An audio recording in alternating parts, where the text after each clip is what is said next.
Mga mahal na kapatid, papasalamat po tayo sa Panginoong Diyos dahil sa awa at tulong niya sa atin magpahanggang ngayon. Halos 10 taon na ang nakararaan ay nakapagtataguyod tayo ng ating mga pagtitipon na tinatawag nating EGM o Ecclesiastical Group Meeting, na sa kabila ng pagsisikap ng mga nang-uusig sa atin na ito ay hadlangan at patigilin, nakapagpapatuloy po tayo. At hindi lamang ang maraming mga itiniwalag ng kasalukuyang mga tagapanguna sa iglesia na di makatarungan ang dumadalo at sumusubaybay sa ating mga pagtitipon, kundi maging ang mga aktibong kaanib sa iglesia at mayroon pa ngang mga hindi kaanib na nakakapanood ng ating mga video recordings, ng ating virtual meetings na ipinopost sa YouTube. Kayo po na pamalagi ang dumadalo at sumusubaybay sa ating mga EGM ang nakababatid kung bakit nagpapatuloy kayo sa pagdalo at pagsubaybay sa ating mga pagtitipon.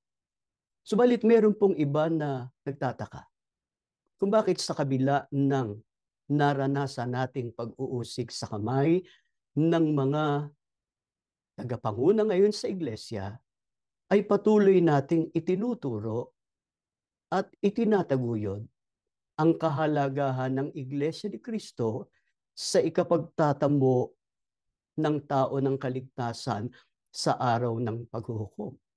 Nagtataka rin ang iba kung bakit tinatalakay natin sa panahon ng ating pagtitipon ang mga doktrina o paniniwala ng ibang relihiyon o pangkatin ng pananampalataya. Pinupuna, itinutuwid, ipinakikita natin ang kamalian ng mga aral ng iba. Patuloy din tayong nagpapayo, nagtutuwid at kung minsan ay sumasaway sa mga naliligaw at namamali sa maling paraan ng kanilang paglilingkod maging sa kanilang pamumuhay. Gayunpaman, ang mga kapatid na bukas ang isipan, batid nila na yung ating determinasyon sa pagpapatuloy ng ating isinasagawa sa EGM ay nagpapagunitayon sa kanila kung ano ang ginawa noon ng kapatid na Felix Manalo, ng kapatid na Eranio G. Manalo at ng mga tunay na ministro ng iglesia na walang takot, sa halip ay buong giting na itinuro at itinaguyod ang katotohanan o ang mga tunay na aral ng Diyos na nakasulat sa Biblia kahit may mga nagagalit dahil nalantad ang mga maling aral na kanilang sinasampalatayanan at itinataguyod. Nauunawaan ng mga may bukas ang isip na ang pangunahing layunin naming mga ministro ng EGM sa ginagawa naming pagtuturo ay ang ibalik, akayin ang mga naligaw tungo sa tamang landas at ang mga nasa tamang landas na ay huwag nang maligaw pa. Sa halip ay makapanindigan sa mga tunay na aral na tinanggap natin sa mga naunang namahala sa atin. Bakit po? Ayon sa Biblia, ano ba ang dapat pagsikapang gawin ng mga tunay na ministro ng Diyos sa pagsasagawa ng pangangaral, ng mga salita ng Diyos, kahit pa maaaring makapanakit ng damdamin ng iba? Basahin po natin ang hula ng Diyos na nakasulat sa Isaiah 62, talatang 1. Dahil sa Sion ay hindi ako tatahimik, at dahil sa Jerusalem ay hindi ako magpapahinga hanggang sa ang kanyang katwiran ay lumitaw na parang ningning at ang kanyang kaligtasan ay parang ilawan na nagniningas. Ang tanong natin, anong pinagsisikapang gawin ng mga tunay na ministro ng Diyos na sa pagsasagawa nito ay maaaring makapanakit ng damdamin ng iba? Yun pong sinabi ng Diyos sa hulang ating binasa. Ang sabi ng Diyos, dahil sa Sion ay hindi ako tatahimik. At dahil sa Jerusalem ay hindi ako magpapahinga. Ano po ang banal na layunin ng Diyos sa pangako niyang ito? Ang sabi, hanggang sa ang kanyang katwiran ay lumitaw na parang ningning at ang kanyang kaligtasan ay parang ilawan na nagniningas. Sa makatwid, inaasahan po ng Diyos sa mga tagapanguna na inilagay niya sa Sion o sa Jerusalem na maging kaisang espiritu o maging kaisang layunin niya na hindi titigil, di magpapahinga hanggang sa ang kanyang katwiran ay lumitaw na parang ningning at ang kanyang kaligtasan ay parang ilawang nagniningas. Sapagkat itong binasa natin hula, alamin natin, alin po ang tinutukoy na Sion o Jerusalem na ang mga inilagay ng Diyos na tagapanguna ay hindi dapat tumigil ni magpahinga hanggang sa magningning ang katwiran na hahangga sa kaligtasan. Pakinggan nyo.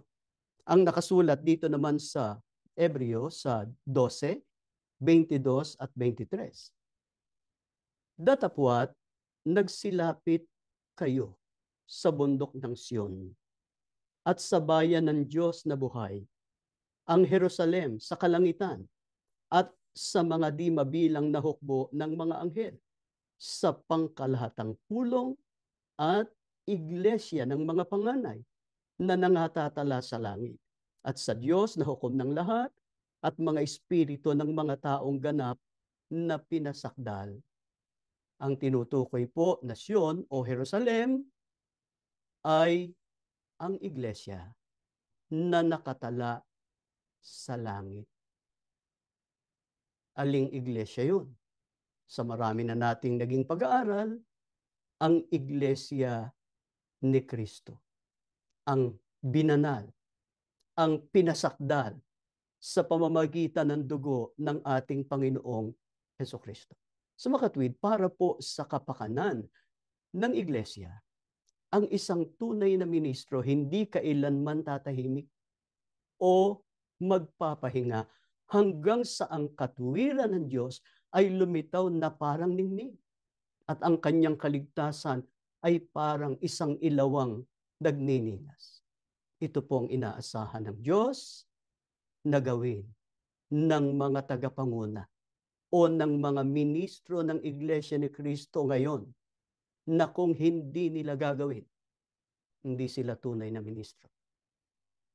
Hindi sila tagapangunang lagay ng Diyos.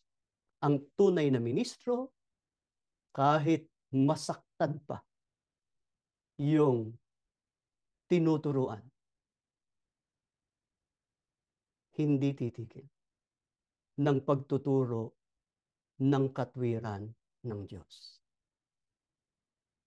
Kaya, alamin natin, alin yung katwiran ng Diyos na dapat magningning, na dapat magliwanag sa bawat kaanib sa iglesia upang makatiyak sila sa pagtatamo ng kaligtasan. At anong paninindigan ang dapat makita sa isang tunay na ministro sa pagtuturo ng katwiran? Pakinggan nyo ang nakasulat dito po sa Roma, sa 1:15 hanggang 18, pahayag ito ni Apostol Pablo. Kaya nga, sa ganang akin, ay handa akong ipangaral din ang ebanghelyo sa inyong nasa Roma, sapagkat hindi ko ikinahihiya ang ebanghelyo, sapagkat siyang kapangyarihan ng Diyos sa ikaliligtas ng bawat sumasampalataya, unay sa Hudyo at gayon din sa Griego. sapagkat dito ang katwiran ng Diyos ay nahahayag mula sa pananampalataya hanggang sa pananampalataya. Gaya ng nasusulat, ngunit ang ganap ay mabubuhay sa pamamagitan ng pananampalataya, sapagkat ang puot ng Diyos ay nahahayag mula sa langit laban sa lahat ng kasamaan at kalikuan ng mga tao na mga sinasawata ang katotohanan ng kalikuan. Alin po ang katwiran ng Diyos na dapat magdingning, dapat magliwanag sa bawat kaanib sa iglesia upang makatiyak sila sa pagtatamo ng kaligtasan. Ang katwiran ng Diyos ay ang Ebanghelyo. Iyon ang mga tunay na mga aral ng Diyos na nakasulat sa Biblia. Gaano po kahalaga ang Ebanghelyo o ang katwiran ng Diyos na nakasulat sa Biblia? Ito po ang kapangyarihan ng Diyos sa ikaliligtas ng bawat sumasampalataya. Kaya ang isang tunay na ministro hindi titigil, hindi magpapahinga na ang ituro ay ang katwiran ng Diyos o ang mga tunay na mga aral o ang mga tunay na doktrina. Kaya nga ang kapatid na Felix Manalo, ang huling sugo ng Diyos, maging ang kapatid na Eranio Manalo at ang mga tunay na mga ministro ng Diyos, nung sila'y nabubuhay, ang pinagsikapan nilang gawin. Hindi sila tumigil. Hindi sila nagpahinga ng pagtuturo ng mga salita ng Panginoon Diyos. Bakit hindi sila tumigil? Hindi sila nagpahinga? Bakit hindi nila ikinahiya ang pagtuturo ng mga salita ng Diyos kahit merong nagagalit, kahit merong sumasama ang loob? Yung huling bahagi ng talata, sabi doon, sapagkat ang puot ng Diyos ay nahahayag mula sa langit laban sa lahat ng kasamaan at kalikuan ng mga tao na mga sinasawata ang katotohanan ng kalikuan. Kaya yung mga tagapangaral, tagapanguna, na pinapalitan ang mga tunay na mga aral ng Diyos na mula sa sugo,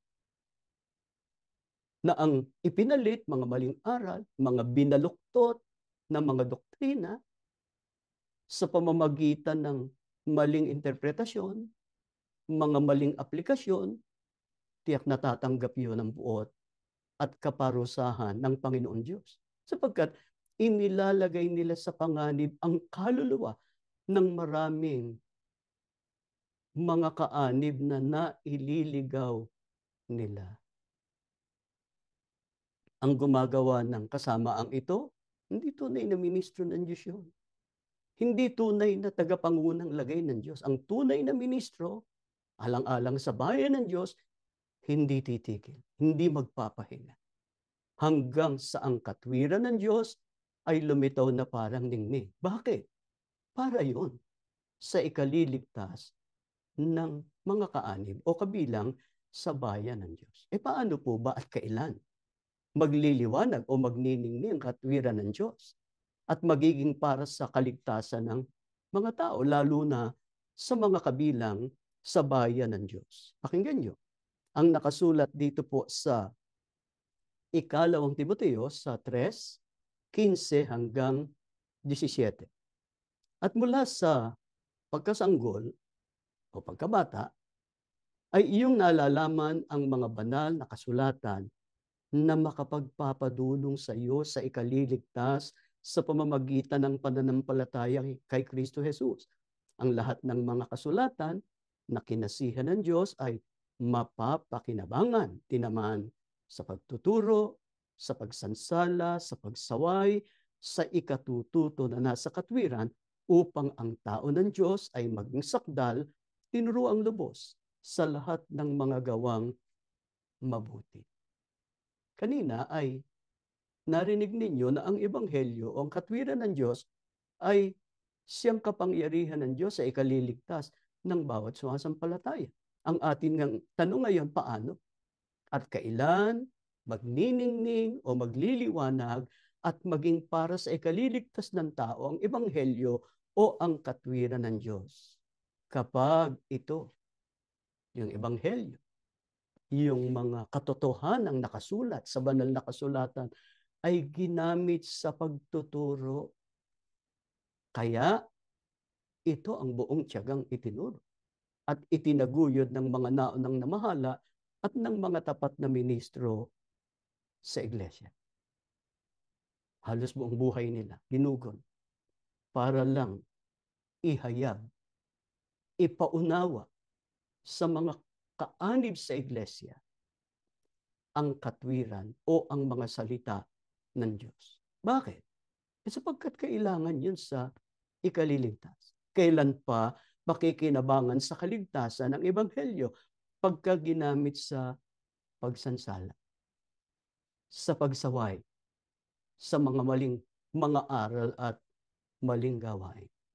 Sa makatwid, ang Diyos mismo ang nag-uutos sa kanyang mga ministro, lalo na sa mga tagapanguna, na ituwid, sawayin, kung kailangan ay sumbatan ang mga nahulog sa malaking pagkakamali o yaong mga nagtuturo at sumusunod na sa mali at mapanganib na doktrina.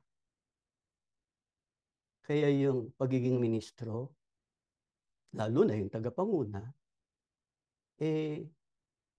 hindi maliit na pananagutan sa paningin ng Diyos. Napakalaki ng inaasahan ng Diyos sa mga ministro, lalo na sa mga tagapanguna ng iglesia. Dapat ang gagawin nila sa panahon ng pangunguna nila sa iglesia, yung ikaliligtas ng mga kaanib, hindi yung ikaliligaw. Sa halip, pag kami naliligaw, dapat ituwid. Dapat sansalain. Dapat sawayin. Paano maitutuwid o masasaway ang sumusunod sa mali o mapanganib ng mga doktrina kung hindi tutukuyin? Kung hindi babanggitin ng isang ministro sa kanyang pagtuturo ang mga maling doktrina o maling pagpapakahulugan o maling aplikasyon at maling paggamit ng mga talata ng Biblia. Meron bang gumagawa ng maling aplikasyon, maling pagpapakahulugan, maling paggamit ng mga talata ng Biblia? Marami. Kaya nga bumangon ang maraming iba't ibang relihiyon, iba't ibang pananampalataya, nagpapakilalang mga Kristiyano, pero iba-iba ang mga aral na sinasampalatayanan, tinataguyod. Hindi katakataka yun sa labas ng tunay na iglesia. Pero kanya, sa loob ng iglesia, mga ministro, mga tagapanguna, pero nagbibigay ng maling pakahulugan, maling aplikasyon sa mga talata ng Biblia, hindi nila naihahatid sa kaligtasan ang mga nakikinig sa kanila, kundi sa ikapapahama. Mga kapatid, kahit sa isang manggagamot na sumusuri ng sakit, pagka kailangan na ang isang may sakit ay dumaan sa surgery o operasyon, sinasabi niya yun doon sa may sakit at sa mga mahal sa buhay. Ito ang kalagayan ng pasyente. Ito ang kailangang gawin. Kung hindi ito gagawin, ay lalala ang sakit. Baka ikamatay pa niya. Hindi ba yung pag-oopera hindi naman masarap sa pakiramdam yun Masakit yun Isipin ninyo, hihiwain ang katawan, katumbas ng sasaktan, susugatan.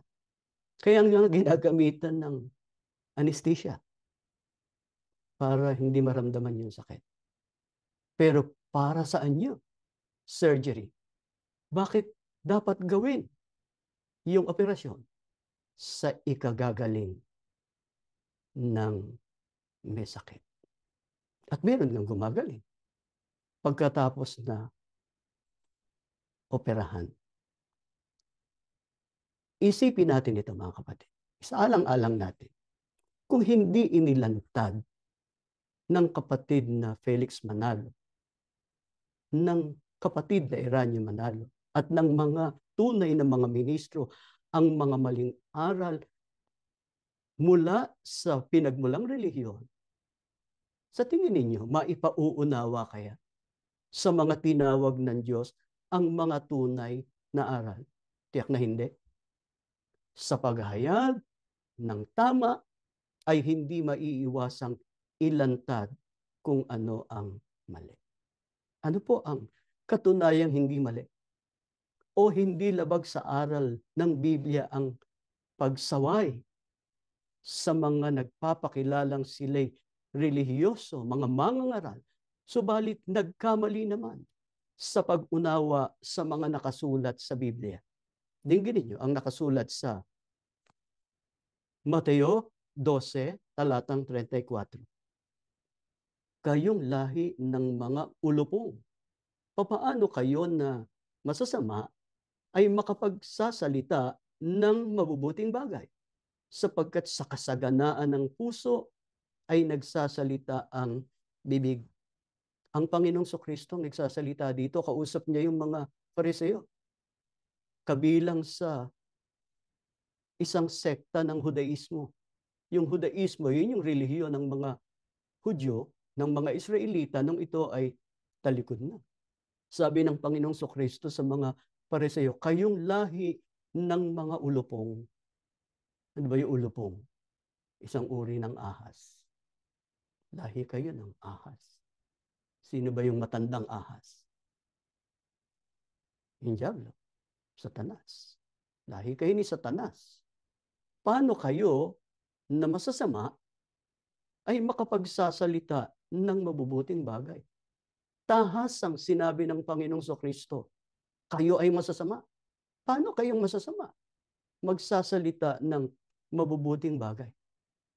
Sapagkat sa kasaganaan ng inyong puso, nagsasalita ang bibig. Ang akala kasi, nitong mga taong ito, alam na nila yung aral ng Diyos tungkol sa Sabat. Hindi nila naunawaan yun. Kasi nakita nila ang Panginoong Kristo sa panahon ng Sabat ay nagpapagaling. Gumagawa ng himala, pinupuna o pinuna nila ang ating Panginoong Kristo. Kaya hinarap sila ng Panginoong Kristo. Kayong lahi ng mga ulupong. Tandaan natin mga kapatid, ang Panginoong Kristo ay hindi nagkasala, ni kinasumpungan man ng daya ang kanyang bibig. Kaya tama bang manghasang sino man na akusahan ang Panginoong Kristo sa maling gawain sa ginawa niyang ito sa mga Fariseo? Maaaring sabihin ng iba na ang sinumbatan o pinagsabihan ng Panginoong Kristo ay kabilang sa ibang relihiyon, mga hindi Kristiyano, mga hindi kaanib sa iglesia na itinatag niya. Alamin natin, ang mga hindi kaanib lang ba sa iglesia ang sinansala, sinaway, at itinuwid ng ating Panginoong Kristo? Ang puntahan natin ay nakasulat sa Juan sa 6:26 hanggang 27. Babasahin din natin ang 60 hanggang 61 at 66. Magsigawa kayo hindi dahil sa pagkaing napapanis, kundi dahil sa pagkaing tumatagal sa buhay na walang hanggan, na ibibigay sa inyo ng anak ng tao sapagkat siyang tinatakan ng Ama sa makatwid bagay ang Diyos. 60 hanggang 61. Marami nga sa kanyang mga alagad ng kanilang marinig ito ay nangagsabi, matigas ang pananalitang ito. Sino ang makaririnig noon? Datapwat pagkaalam ni Jesus sa kanyang sarili na nagbubulong-bulungan ang kanyang mga alagad tungkol dito, sa kanila'y sinabi ito bagay, nakapagpapatisod sa inyo Dahil dito, marami sa kanyang mga alagad ay nagsitalikod at hindi na nagsisama sa kanya.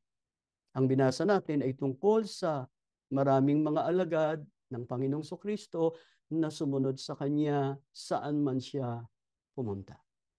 Pero tahas ang sinabi ng Panginoong Kristo sa mga sumusunod sa kanya na sumusunod kayo sa akin dahil sa pagkaing napapanis. At hindi dahil sa pagkaing tumatagal sa buhay na walang hanggan. Bakit sinabi ng Panginoong Kristo yun? Sapagkat itong mga tinutukoy ng mga alagad, sila yung kasama doon sa pinakakain ng Panginoong Kristo. Kahit libo-libo sila, pero pinakain sila ng Panginoong Kristo mula sa ilang pirasong tinapay at isda. At sila'y nabusog. Kaya mula na hinahanap-hanap nila ang Panginoong Kristo. Hindi dahil sa sila'y sumasampalataya sa mga naririnig nilang aral sa Panginoong Kristo, sa mga himala, sa mga kababalaghang nahayag sa Panginoong Kristo sa pagkasangkapan sa Kanya ng Diyos. Kundi kaya sila sumusunod dahil sa material, dahil sa pagkaing napapanis. Itinuwid sila ng Panginoong Kristo. Paano sila itinuwid? Sumunod kayo sa akin dahil sa pagkaing tumatagal hanggang sa buhay na walang hanggan. Alin ba yung pagkaing tumatagal hanggang sa buhay na walang hanggan? Ito ring Ebanghelyo. Yung katwiran ng Diyos. Yung mga salita ng Diyos na itinuro ng Panginoong Kristo. Yung sinabing yun ng Panginoong Kristo ay hindi matanggap, nasaktan yung mga pinagsabihan niya dahil itinuring na insulto yun. Isang matigas na pananalita ito. Sinong makakarinig noon? Nakasakit sa kanila. Ano naging reaksyon nila? Hindi na sila sumunod. Yun yung hindi sumasampalataya. Pero yung sumasampalataya, mamaya ay pag-aaralan natin yun. Kumuha lang tayo ng iba pang mga halimbawa sa Biblia.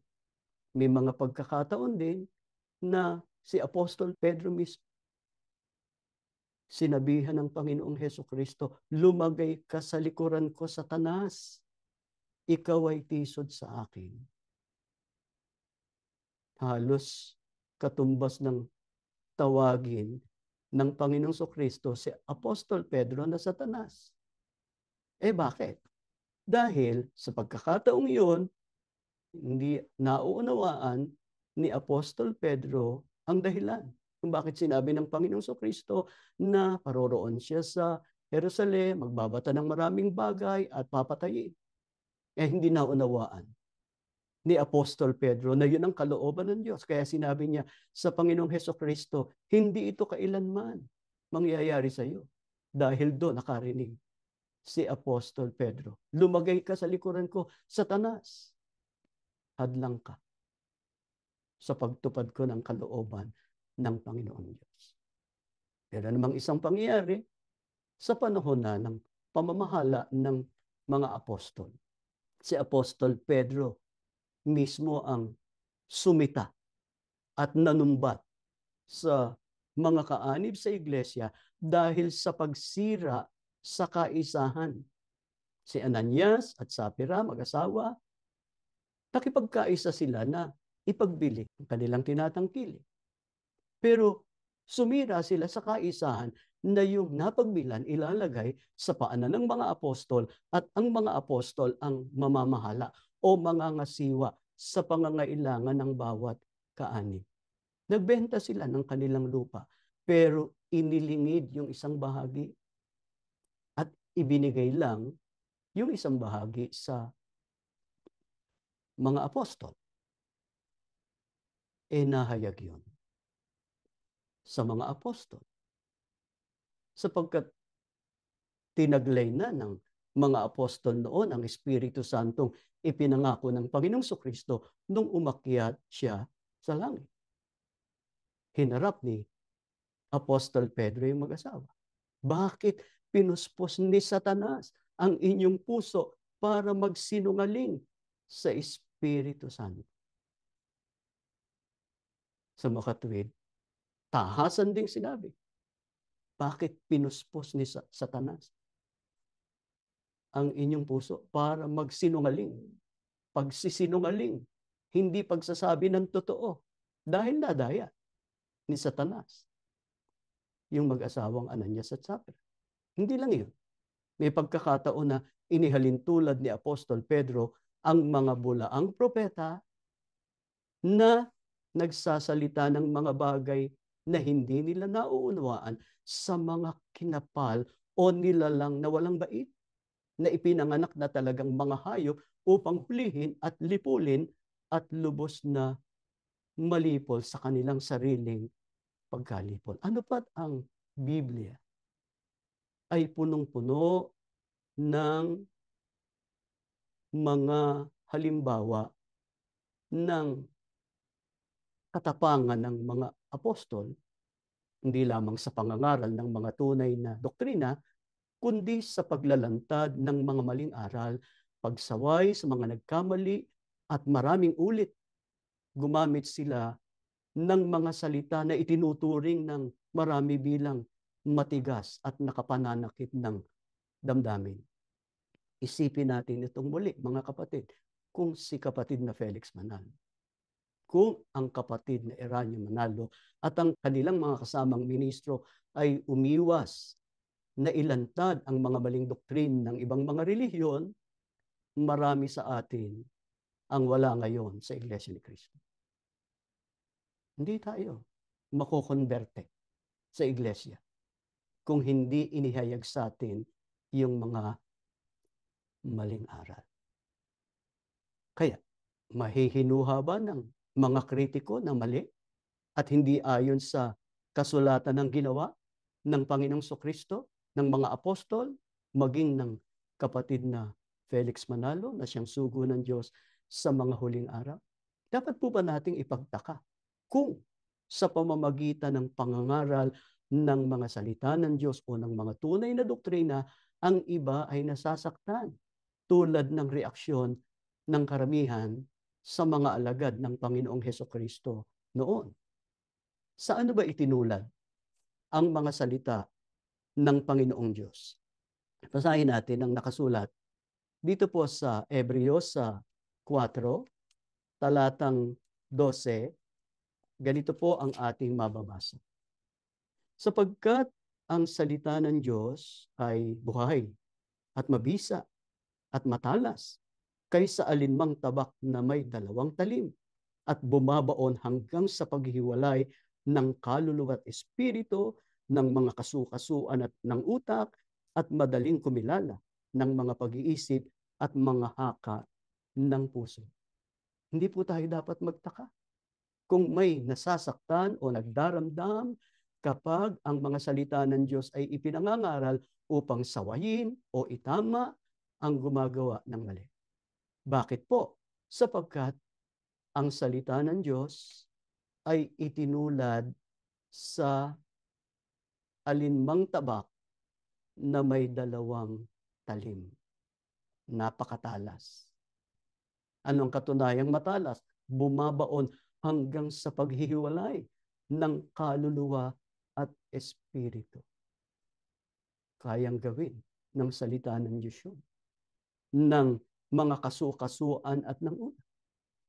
Madaling kumilala ng mga pag-iisip at ng mga haka ng puso. Kaya, kung ang sugo, ang ka-RD, ang mga tunay na ministro, hindi nangimi na magsalita kahit ng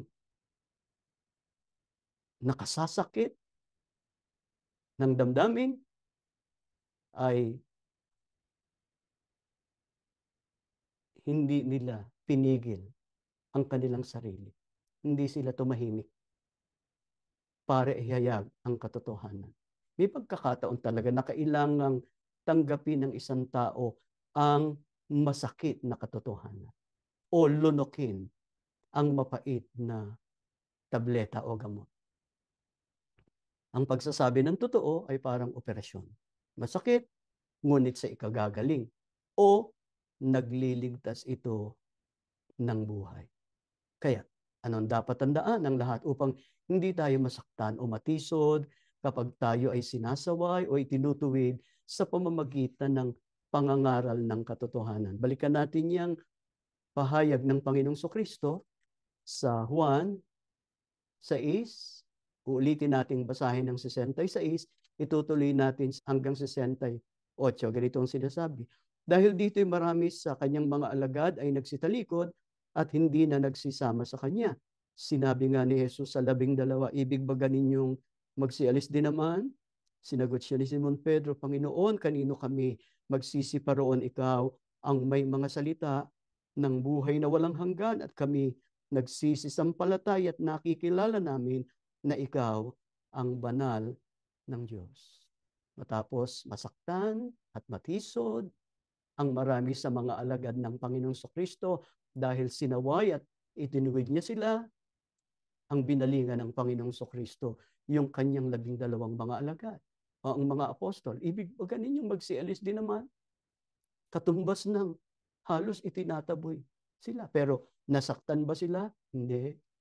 Dahil sumasampalataya sila na nasa Panginoong Hesukristo ang pagkaing maghahatid sa kanila sa buhay na walang hanggan o sa kaligtasan.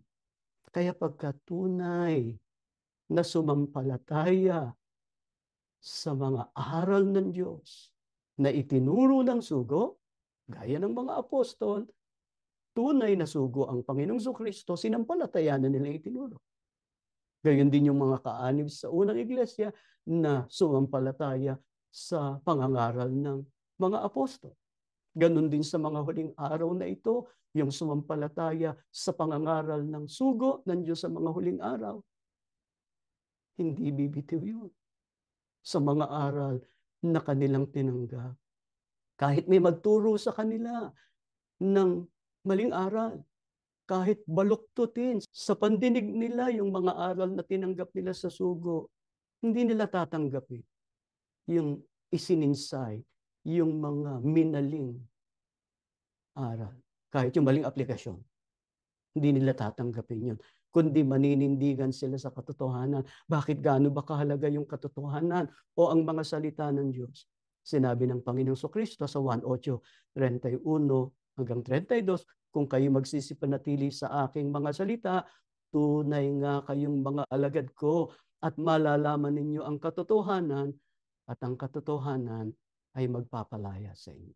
Sinabi rin ng Panginoong Kristo sa 1:17, pakabanalin mo sila sa katotohanan. Ang salita mo ay katotohanan. Kaya salamat sa Panginoong Diyos. Tayong magkakasama sa EGM, hindi pumayag na bumangon man ang ligalig sa iglesia sa panahon ng pamamahala ng kasalukuyang tagapangunan nito. Hindi tayo bumitiw sa mga tamang aral. Umuna tayo. Nagsalita tayo.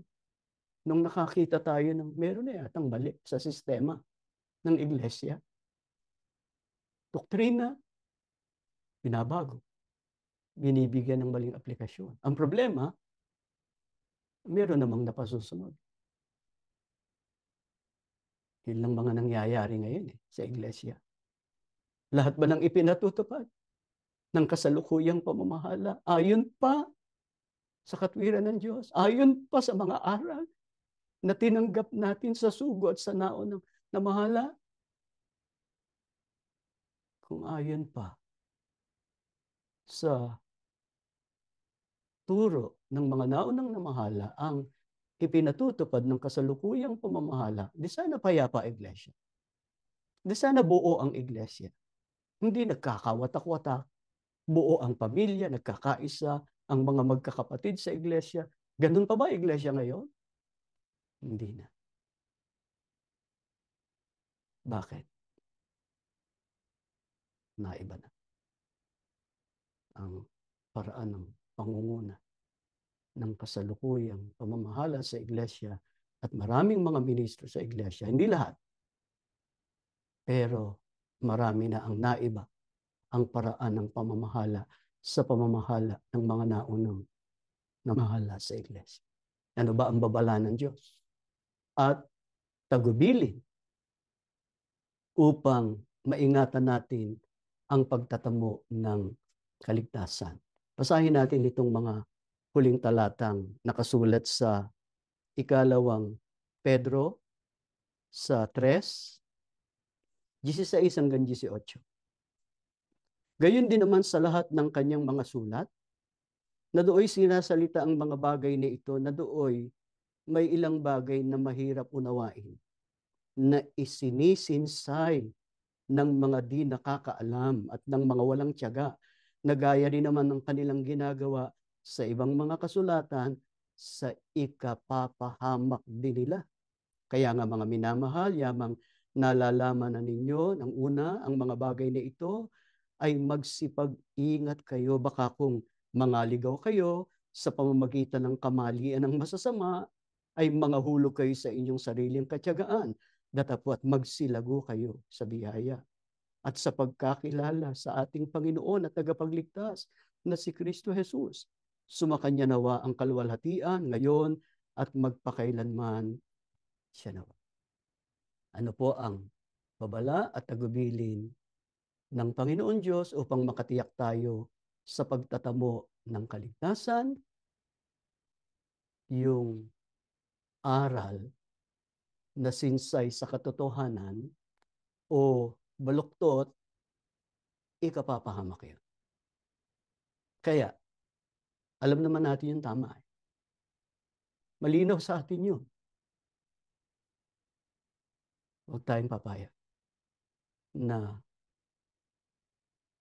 merong maligaw ng sinsay o baluktot na mga aral.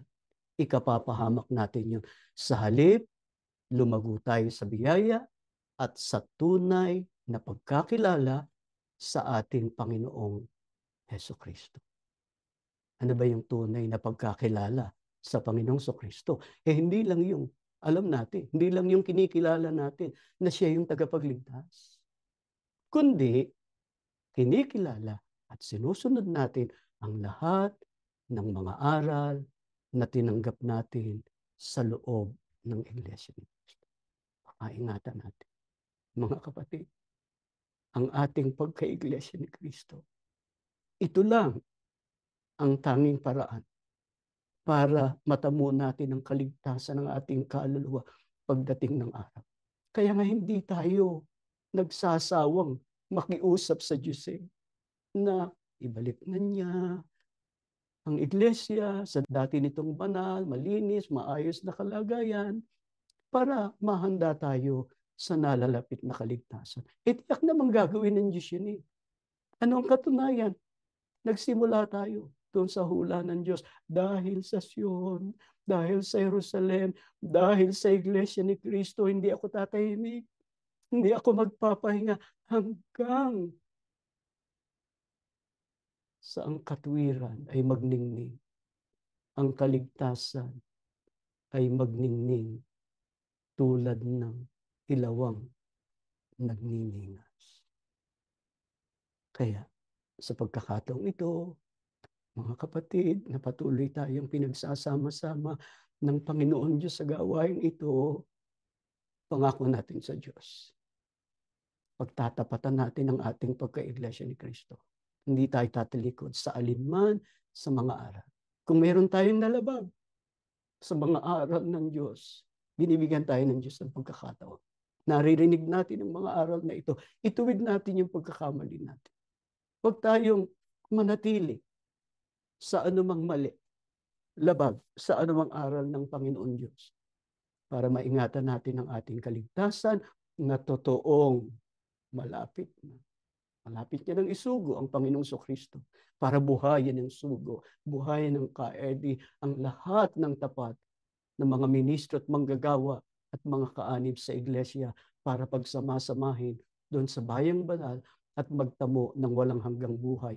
Makasama nawa ang ating buong sambahay.